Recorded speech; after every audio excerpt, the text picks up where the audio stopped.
नमस्कार, जय हिंद। मैं विकास आप सभी का स्वागत करता हूं विकास एकेडमी जीएस में।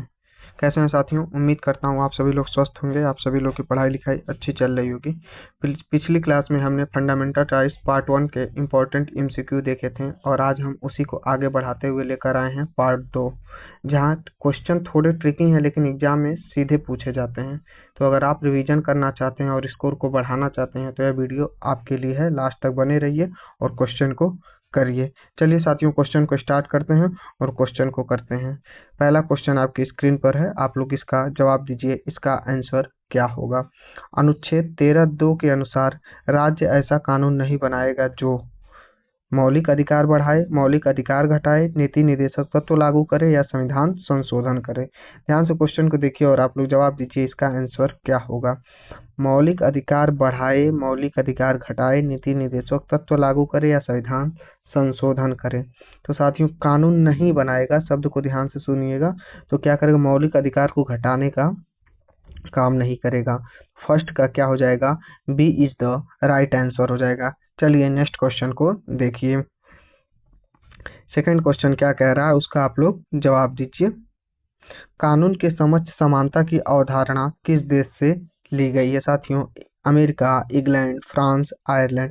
साथियों, हमने पिछले क्लास में बता रखा था कि इस मौलिक अधिकार को पूछा जाए कहाँ से लिया गया है तो आप लोग क्या बताते थे? यूएसए से लिया गया।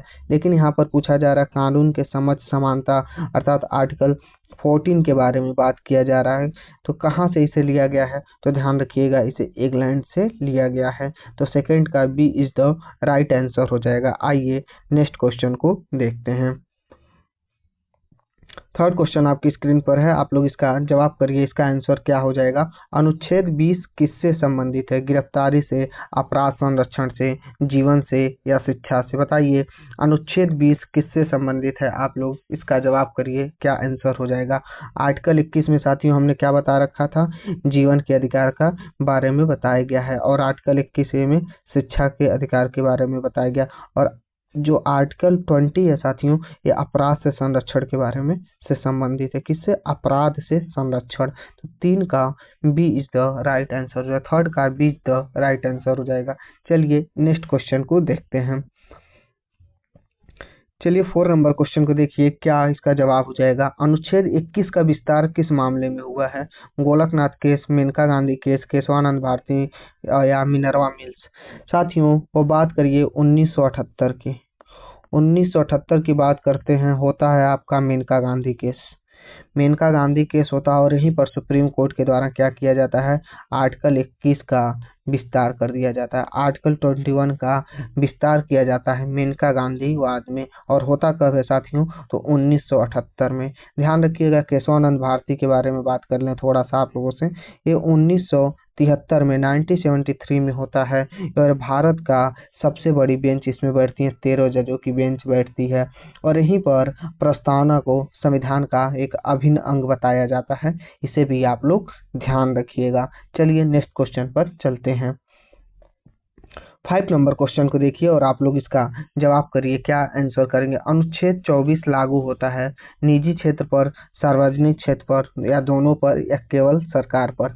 आर्टिकल 23 और 24 में शोषण के विरुद्ध अधिकार की बात की गई है। हमने बता रखा है आप लोगों से।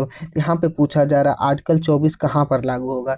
या निजी क्षेत्र पर भी साथियों लागू होगा और सार्वजनिक क्षेत्र पर, दोनों पर लागू होगा। पब्लिक एंड प्राइवेट दोनों पर लागू होगा। तो आपका सी क्या हो जाएगा? करेक्ट हो जाएगा। तो 5 का सी इज द राइट आंसर। आइए नेक्स्ट क्वेश्चन को देखते हैं।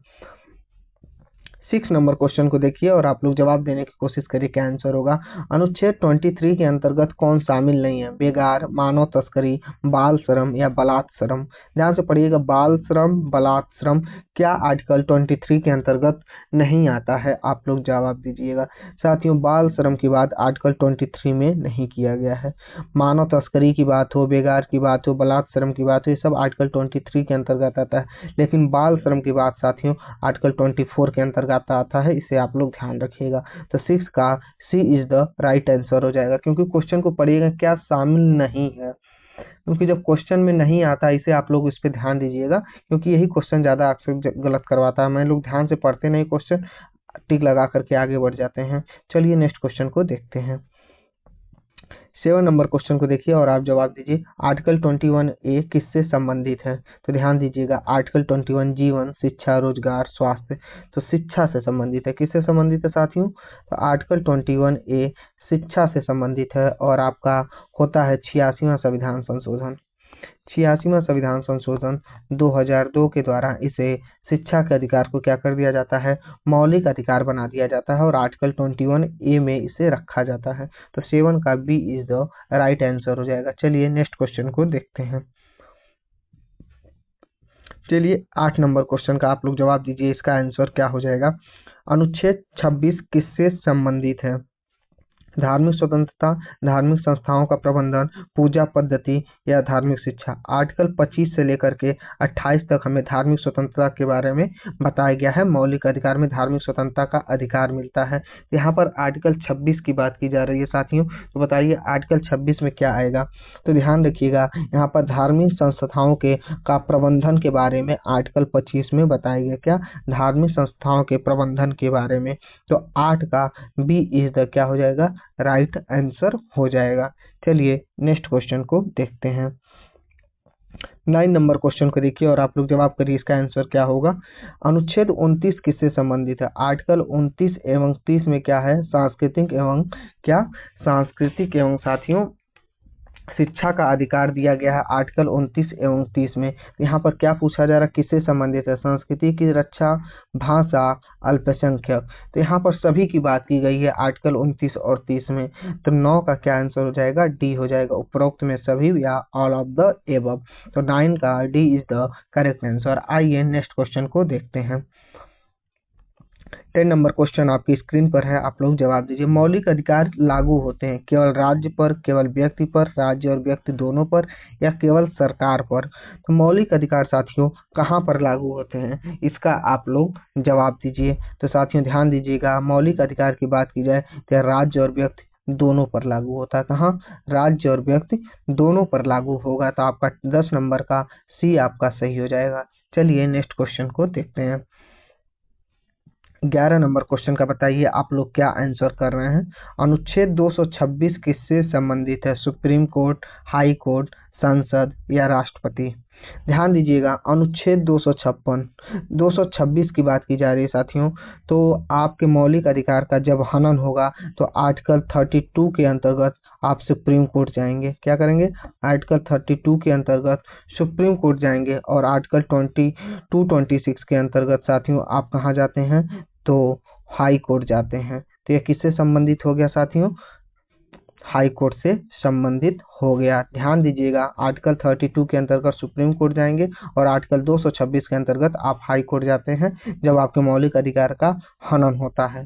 तो 11 का आपका बी क्या हो जाएगा? करेक्ट हो जाएगा। चलिए नेक्स्ट क्वेश्चन को देखते हैं। ध्यान दीजिएगा, राष्ट्रपति की बात की जाती है तो आर्टिकल 52 के अंतर्गत आता है और संसद आपका आर्टिकल 79 के अंतर्गत आएगा। इसकी बात आगे हम करेंगे। चलिए नेक्स्ट क्वेश्चन को देखते हैं। 12 नंबर क्वेश्चन का देखिए और जवाब दिए। मौलिक अधिकार का निलंबन संभव नहीं है।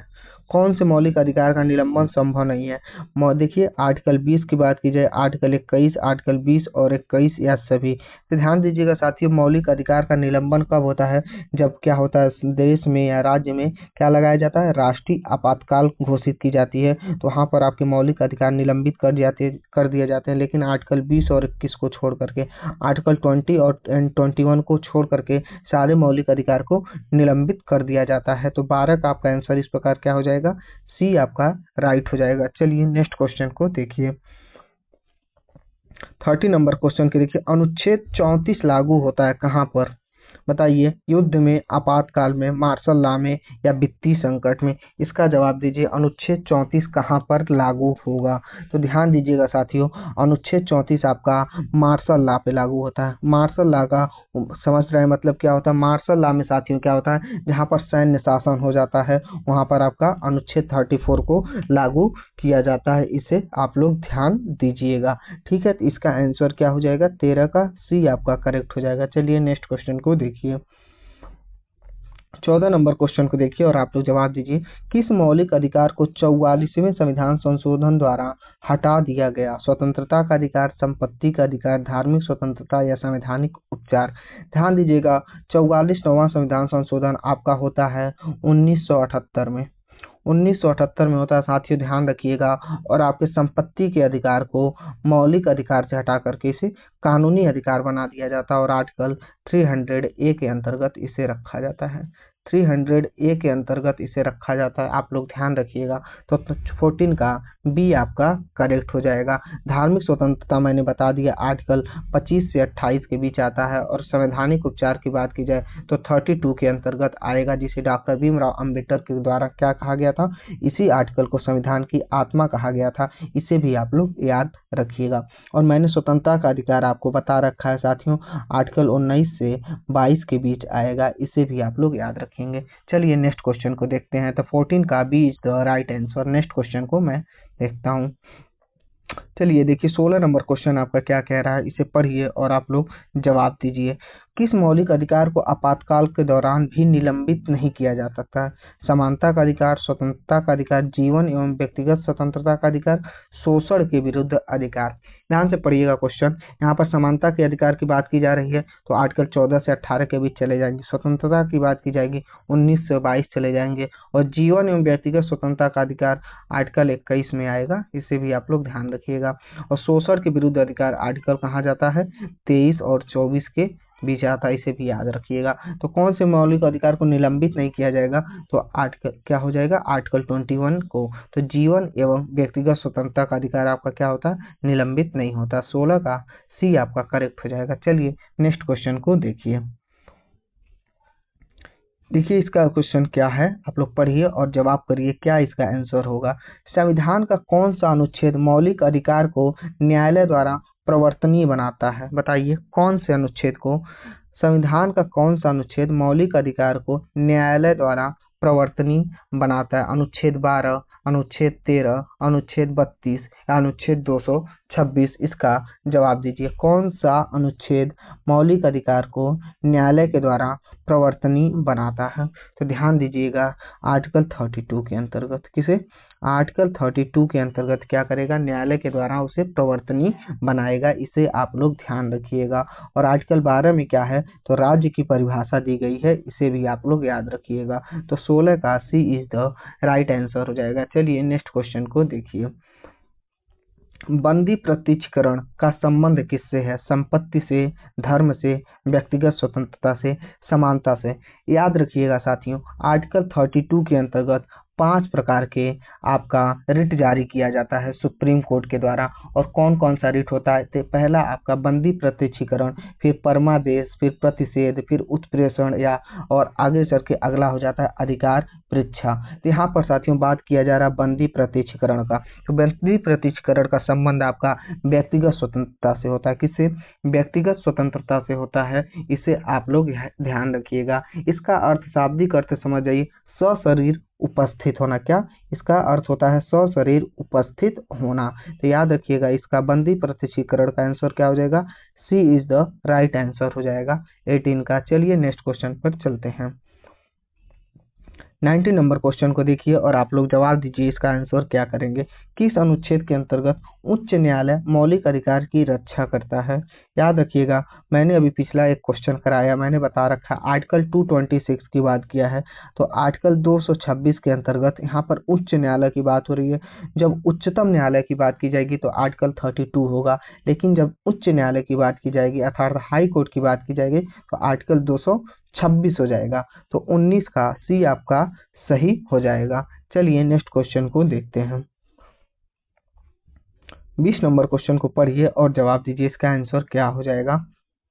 अनुच्छेद 29 का संबंध किससे है? धार्मिक स्वतंत्रता, अल्पसंख्यकों के हितों का संरक्षण, शिक्षा का अधिकार या रोजगार? 20 नंबर क्वेश्चन का आप लोग क्या जवाब करेंगे? देखिए आर्टिकल 29 की बात की जाए साथियों, ये अल्पसंख्यकों के हितों का संरक्षण की बात करता है साथियों, अल्पसंख्यकों के हितों का संरक्षण की बात करता है। तो 20 का बी आपका करेक्ट हो जाएगा। चलिए आगे देखते हैं। किस रीट का प्रयोग अधीनस्थ न्यायालय को उसके अधिकार क्षेत्र में रखने हेतु किया जाता है? जवाब दीजिए। उत्प्रेषण, परमादेश, निषेधाज्ञा, बंदी प्रत्यक्षीकरण। साथियों, यहाँ पर 4 आपका रीट को लिख दिया गया है, याद रखिएगा। एक रीट और होता है, उसको लिख लीजिए तो आपका 5 रीट पूरा हो जाएगा। क्या होता है? अधिकार परीक्षा, अधिकार परीक्षा होता है। ते हो गए आपके 5 रीट, इसे आप लोग ध्यान रखिएगा। यहाँ पर पूछा जा रहा है किस रीट का प्रयोग अधीनस्थ न्यायालय को उसके अधिकार क्षेत्र में रखने हेतु किया जाता है, तो आप लोग जवाब देंगे क्या हो जाएगा? परमादेश। क्या होगा साथियों? परमादेश होता है, जिसका अर्थ होता है कि हम आदेश देते हैं। क्या होता है? कि हम आदेश देते हैं। जब कोई सरकारी अधिकारी, सरकार या अधीनस्थ न्यायालय क्या करेगा? अपने क्षेत्र से ऊपर उठ के काम करेगा, तो उस पर क्या करेगा? उसके ऊपर के न्यायालय क्या करेंगे? उस पर आदेश जारी करेंगे, तो उसी को हम लोग क्या कहते हैं? परमादेश कहते हैं। तो 21 का बी आपका करेक्ट आंसर हो जाएगा। चलिए नेक्स्ट क्वेश्चन पर चलते हैं।